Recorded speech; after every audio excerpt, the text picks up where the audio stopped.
Fala pessoal, estamos de novo aí para complementar o assunto sobre elevação lateral.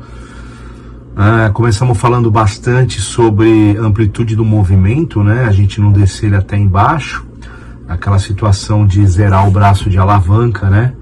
A gente indo aí pro lado da biomecânica, a gente sempre tem que pensar que quanto mais o peso estiver longe do nosso ponto, do nosso eixo, né? Que é o nosso ponto de alavanca, maior ele vai ser, tá? Então a gente tem que considerar a direção do vetor, que vai ser sempre a linha da gravidade, no caso da elevação lateral usando o halter. Então, quando a nossa articulação tiver a relação entre o braço, né, e o nosso corpo for 90 graus, vai ser o maior braço de alavanca. Então é onde a gente consegue sentir o peso aí, a carga real. E quando a gente diminuir isso aí, vai ficando mais próximo, tá? Consequentemente, a hora que a gente chegar e juntar as linhas, a gente vai ter um ângulo zero. E aí a gente perde completamente a força. Então naquele primeiro vídeo lá atrás, eu vou deixar o link. Vou deixar aqui, ó. A gente falou sobre isso, tá? E aí depois eu gravei o segundo vídeo falando sobre a diferença no cabo, tá? Vamos lá. Sobre essa primeira situação, qual que é o adequado? É voltar, é não voltar? Depende. Tudo vai de acordo com o seu objetivo, tá? Então eu falar que tá errado voltar tudo e você relaxar, eu não tô sendo certo. Porque você pode estar fazendo um treino onde você está priorizando o seu aumento de força. E para isso esse ponto zero vai ser interessante. Você pode estar fazendo um treino onde você está priorizando só a sua explosão muscular. Então esse ponto zero pode ser interessante, tá? Você pode estar fazendo um aprendizado do gesto motor e vai ser indiferente se você vai zerar ou não. O importante é você saber controlar o movimento, tá? Você pode estar fazendo um treino de hipertrofia que você quer a máxima tensão do músculo, e aí já não é tão legal você voltar tudo, para o músculo ficar tensionado mais tempo, tá certo? Tem os fatores do músculo-alvo também, a gente precisa lembrar, falei lá no vídeo, a gente começa a trabalhar o deltoide lateral a partir de 30 graus, tá?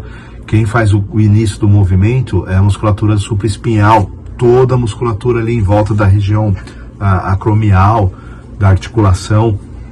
Então, todos esses fatores a gente tem que levar em conta, tá?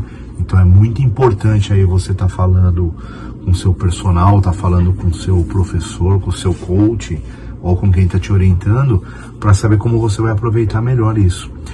Já que a segunda situação tá no link relacionada ao cabo, muda bastante por conta do nosso vetor. Então a gente tem uma grande vantagem no cabo de poder voltar o movimento, porque esse ângulo zero ele não vai ter, porque o cabo vai continuar te tracionando, tá? Então você não deixa a musculatura descansar, que isso aí é excelente. Por outro lado, você muda o vetor, tá? Você não vai trabalhar quando você estiver nos 90 graus em relação ao tronco. Dependendo da altura da polia, a gente tá falando da polia embaixo, tá? Geralmente, esse ângulo vai ser entre 30 e 45 graus. E olha só que legal, a gente começa a trabalhar o deltoide lateral a partir dos 30 graus. Então, olha como é que muda, tá? Você acaba tendo uma participação maior do deltoide lateral nesse movimento, tá?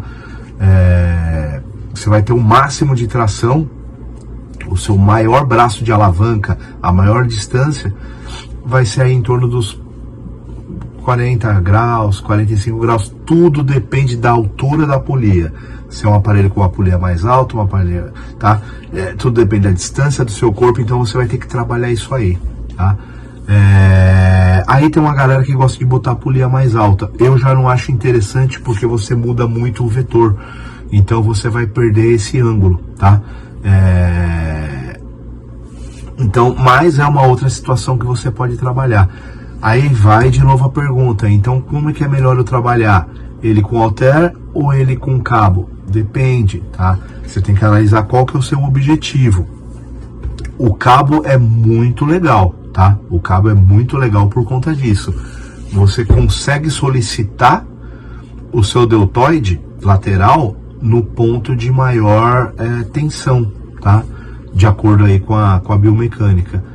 Putz, mas não tá legal. Não, dá para você regular. Você vai regular a polia. Ah, mas não dá para baixar a polia. Você pode botar uma superfície mais alta para você ficar em pé, tá? Então, isso aí é importante.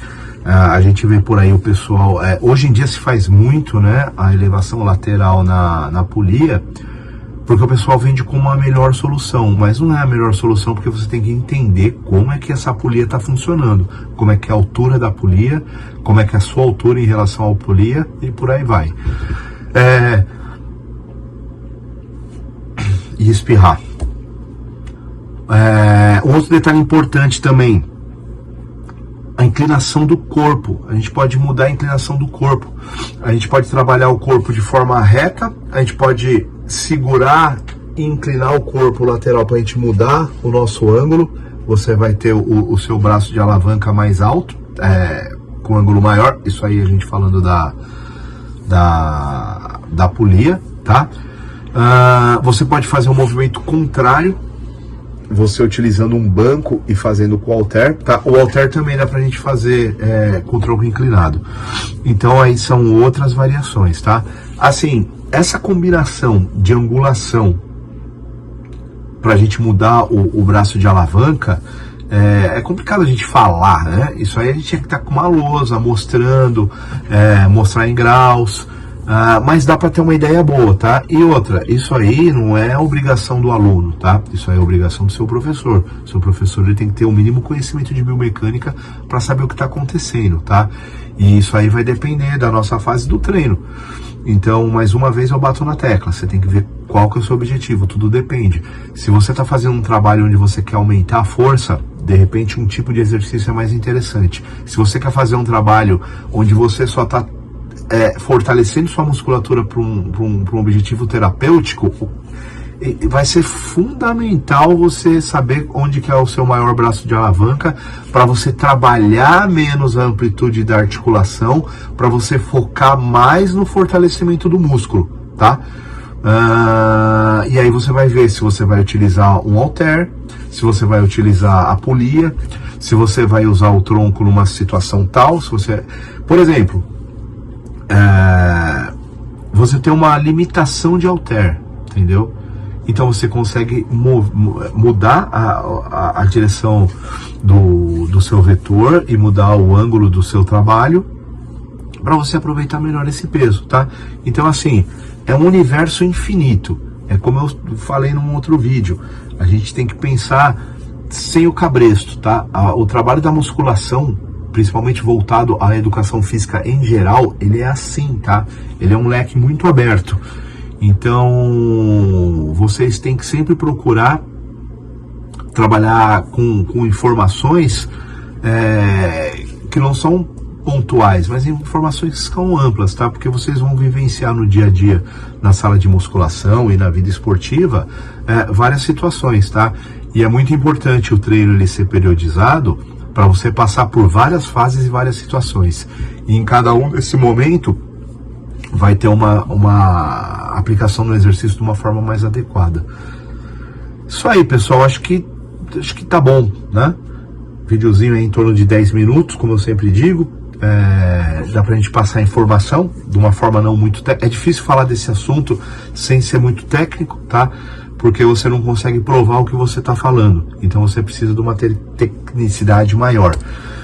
Por outro lado, se a gente sair falando de biomecânica e cinesiologia aqui, ninguém vai entender nada, tá? Então tá aí o vídeo aí. Compartilha aí com o pessoal se você gostou.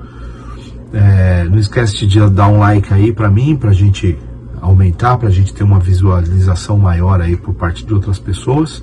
E já já a gente volta com um vídeo novo aí, tá certo? Obrigado aí.